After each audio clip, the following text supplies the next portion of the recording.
190 million pound case Shahzad اکبر، فرح گوگی اور زلفی بخاری کے اثاثے منجمد کرنے کا حکم۔ اسلام آباد کی احتساب عدالت کے جج محمد بشیر نے 190 ملین پاؤنڈ کیس میں پی ٹی آئی رہنما شہزاد اکبر، زلفی بخاری اور فرح گوگی کے اثاثے اور بینک اکاؤنٹس منجمد کرنے کا حکم دیا۔ احتساب عدالت نے 190 ملین پاؤنڈ کیس میں 6 ملزمان کے اثاثے اور بینک اکاؤنٹس منجمد کرنے کا حکم دے دیا ہے۔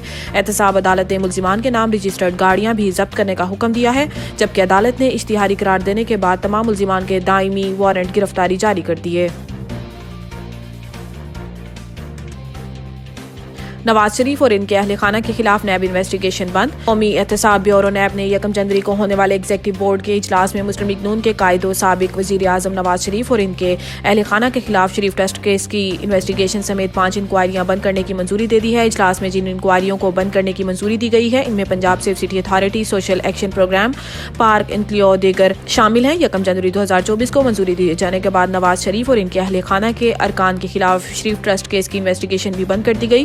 ایگزیکٹو بورڈ اجلاس میں بتایا گیا ہے کہ شریف ٹرسٹ کیس میں انویسٹیگیشن کی منظوری 31 مارچ 2000 کے بعد سے جاری تھی، جس میں الزام تھا کہ شریف خاندان نے ٹرسٹ کے نام پر بے نامی جائیدادیں بنائی اور ٹرسٹ کے اکاؤنٹس میں خرد برد کی گئی اور آڈٹ بھی نہیں کروایا گیا۔ علاوہ ازیں شریف ٹرسٹ کیس میں شریف فیملی پر الزام تھا کہ کروڑوں روپے ٹرسٹ کے نام پر خفیہ طور پر وصول کیے گئے ہیں۔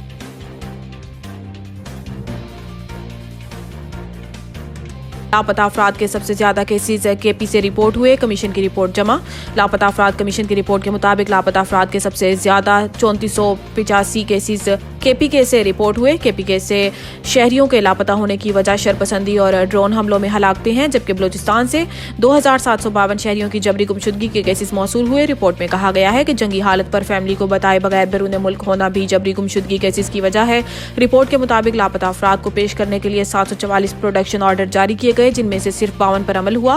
کمیشن کے جاری کردہ 692 پروڈکشن آرڈرز پر متعلقہ حکام نے عمل نہیں کیا۔ پروڈکشن آرڈرز پر نظرثانی کے لیے پولیس اور حساس اداروں نے 182 درخواستیں دیں، جبکہ عمل درآمد نہ ہونے پر پروڈکشن آرڈرز میں سے 503 کے پی کے سے ہیں۔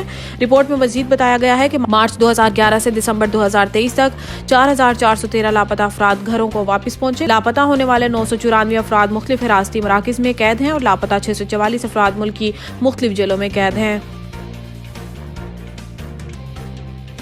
فواد چودھری 20 روزہ جسمانی ریمانڈ کے بعد مزید 3 دن کے لیے نیب کے حوالے۔ اسلام آباد کی احتساب عدالت کے ڈیوٹی جج شاہ رخ ارجمند نے فواد چودھری کے خلاف جہلم میں تعمیراتی منصوبوں میں خرد برد کے کیس کی سماعت کی، جس سلسلے میں نیب پروسیکیوٹر اور وکیل صفائی عدالت نے دیے، جبکہ پولیس نے جسمانی ریمانڈ ختم ہونے پر ملزم کو عدالت میں پیش کیا۔ دوران سماعت عدالت نے استفسار کیا ہے کہ فواد چودھری کا اب تک کتنے دن کا جسمانی ریمانڈ ہو چکا ہے۔ اس پر نیب پروسیکیوٹر نے بتایا ہے کہ اب تک 20 روز کا جسمانی ریمانڈ ہو چکا ہے۔ اس دوران فواد چودھری کے وکیل نے ڈیوٹی جج کی جانب سے سماعت کرنے پر اعتراض اٹھایا اور کہا ہے کہ احتساب عدالت کے جج محمد بشیر ڈیوٹی پر ہیں اور اڈیالہ جیل میں موجود ہیں۔ استدعا ہے کہ جج محمد بشیر کے آنے تک سماعت میں وقفہ کیا جائے۔ اس دوران نیب پروسیکیوٹر نے فواد چودھری کے مزید 10 روزہ جسمانی ریمانڈ کی استدعا کی، جس کے وکیل صفائی نے مخالفت کی، تاہم عدالت نے سابق وزیر کا مزید 3 روز کا جسمانی ریمانڈ منظور کرتے ہوئے انہیں نیب کی تحویل میں دے دیا۔